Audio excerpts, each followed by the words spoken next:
When the news broke out last season that Sacramento and Indiana had agreed to a deal that would land Domantas Sabonis to the Kings and send Tyrese Haliburton to the Pacers, a lot of NBA media outlets shared the same knee-jerk reaction, which is the Sacramento Kings traded the wrong point guard. But regardless of what everyone had to say, that trade deadline choice by Sacramento was basically a representation of their unshaken faith in their longtime franchise point guard De'Aaron Fox and his ability to turn his potential into actual stardom. Well, sure, this 2023, Tyrese Haliburton has turned into a certified all-star and franchise cornerstone for Indiana, but Sacramento's choice has nonetheless been paying off in a huge way as well, as De'Aaron Fox has also produced the best pro season of his career, averaging a career-high 25.6 points per game while also making his first all-star appearance. Well, just the fact that De'Aaron Fox alongside his co-star Domantas Sabonis have led Sacramento to produce the NBA's best offense this season is already impressive.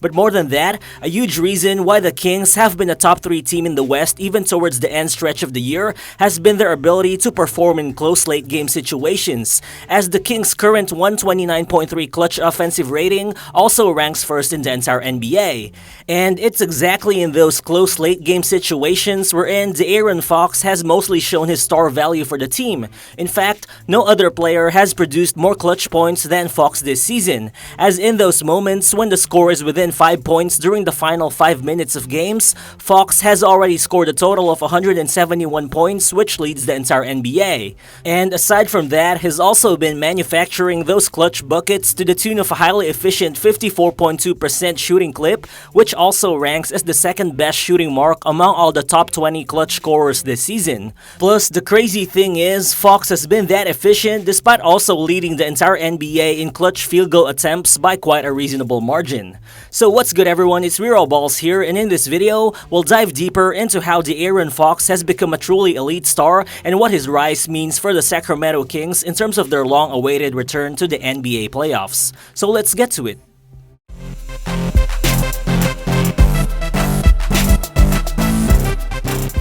As soon as he entered the NBA out of Kentucky in 2017, De'Aaron Fox was already a speed demon who was always able to blow past defenders with his blazing first step. Well, he still definitely has that crazy speed, but over time, Fox has also developed the rest of his arsenal. When he's attacking the paint nowadays, I think you could notice how he's become much stronger and how he's been able to power through contact much more easily. But most importantly, Fox has now also paired his lightning quick speed with some deceleration ability, which as a result made him even more difficult to guard. Just like in this clip, watch how Fox uses his quick first step while he attacks a good defender in Quentin Grimes, but then he suddenly changes pace and freezes Grimes with a behind the back and hesitation dribble, causing him to create separation as he finishes the end one even against the tough contest. Then here, as soon as he gets the pass from Kevin Huerter, Fox just uses his blazing first step to blow by his man and to split the defense on the way to the paint before he uses his strength to finish the off-balance shot even against contact. By the looks of it, a half-decade of sharpening his inside game has turned Fox into the elite kind of interior scorer that he is today. This season, Fox is shooting a blistering 77.4% at the rim, which is the 8th best rim percentage in the entire NBA this season. That's actually crazy considering that Fox is the only guard to rank inside the top 22 of that list, and you'll have to go down to the 23rd most efficient rim scorer to find the next guard after him, which is Luka Doncic. But sure, on the other hand, given his still inconsistent jump shot, defenders usually still choose to sag off him in the perimeter, allowing Fox to take more jumpers instead of allowing him to get open driving lanes, which to be fair seems to be the smart play for opponents, as Fox has been shooting a solid 59% on shots coming off drives, but only 32.9% from behind the arc. But the problem for opposing teams is, Fox still steps into his three-pointers with pure confidence and has also displayed just enough capacity to make those outside shots in big moments,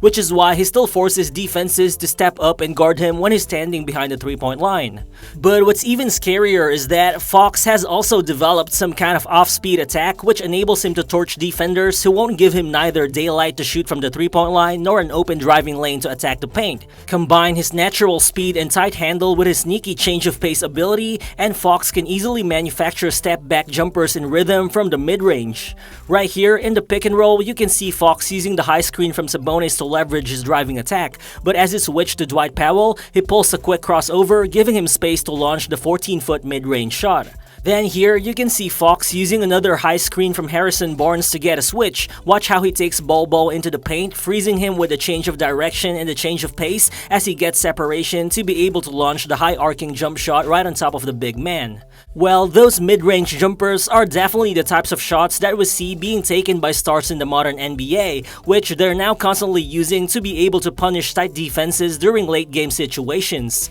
Good news for Sacramento is, De'Aaron Fox has developed into one of those premier mid-range scorers. This season, only 8 players have taken more mid-range attempts than him in the entire NBA, which includes some of the most elite in-between scorers in the league. But among those guys, only Kevin Durant, Devin Booker, and Joel Embiid have shot better from the mid-range than De'Aaron Fox. So overall, when you look at it, his ability to blitz past defenders from the point of attack, finish with power and craft at the rim, and shed his defenders in space to be able to create space for jumpers has just enabled De'Aaron Fox to do damage even out of the Kings' offensive structure. Basically, he's just really able to create something out of nothing, which would further support the idea that Fox is actually developing into a superstar type player, which is something that the numbers also back up, as currently, Fox is averaging 2.6 points per possession out of isolation plays, which ranks as the 20th best isolation clip in the entire NBA. Further, Fox has also been shooting 54% out of those isolation plays, which is actually the second most efficient mark among all 37 players to attempt at least 100 shots in isolation this season, only behind Kyrie Irving's league-leading 55.8 shooting mark in isolation. Without a doubt, De'Aaron Fox's individual game has definitely played a massive role in terms of Sacramento being the best offensive team in the NBA by far and just being one of the best teams out there in general. But the change of setting for the Kings, especially on the offensive end, can also be credited to a lot of other factors. For one, the dominant post-game displayed by Domantas Sabonis all season long, which is paired with historically elite playmaking, has definitely been a game changer. This season, Sabonis' 29.5 assist rate is actually the second highest rate ever recorded by any center in NBA history since 1979, only behind Nikola Jokic. Then the off-season arrivals of trade acquisition Kevin Huerter, free agent signing Malik Monk, and 2022 4th overall pick Keegan Murray has also been a massive reason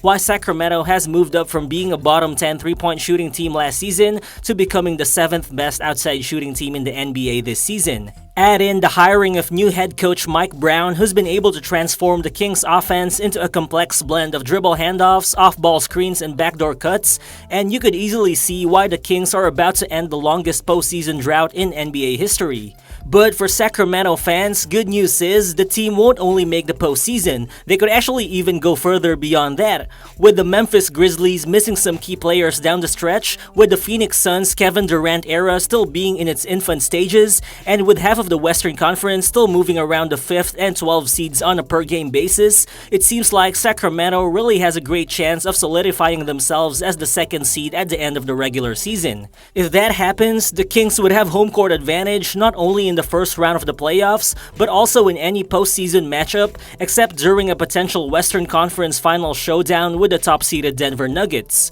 Whoever Sacramento faces in the playoffs though, there's definitely gonna be a part in the postseason wherein they would need a bucket with a game on the line. And with De'Aaron Fox spending the last 5 months transforming into a real star, at least we already know to whom the Kings will turn during those clutch late-game situations.